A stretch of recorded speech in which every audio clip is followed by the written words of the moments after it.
Hi, this is Kapil. Pasta. Pasta is loved by everybody, right? And when it is baked, it's even more delicious, creamy, rich, and cheesy. So I'm gonna make Italian pasta bake today.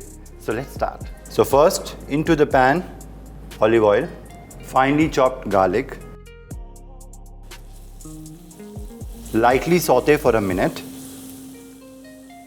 and into it next goes finely chopped onion and a pinch of salt. So I'm going to saute it for a minute till the onion turn light pink in color and translucent. So onions are done, nice pink and translucent. So next goes tomato puree and tomato concasse. Time to season. Crushed black pepper, red chili flakes, and now just mix everything together. And now I already have here boiled fusilli pasta, so this goes into the pan.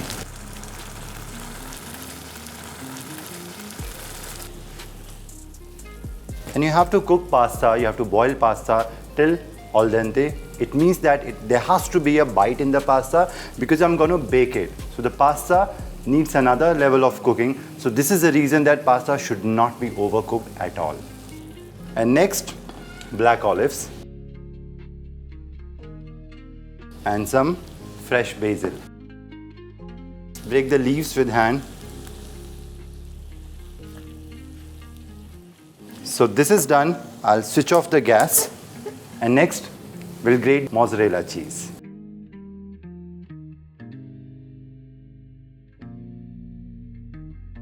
So cheese is grated and pasta is done. So next, let's bake it. And now, the happy time, cheese time.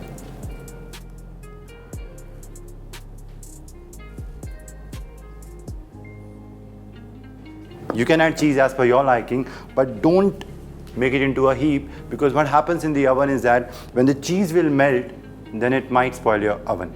And now, baking time, I'll bake it in the oven at 180 degrees Celsius for about 10 minutes, or you have to keep an eye till the cheese melts. So do try this rich, cheesy pasta, Italian pasta bake at home, and share your feedback with me. Till then, take care, goodbye.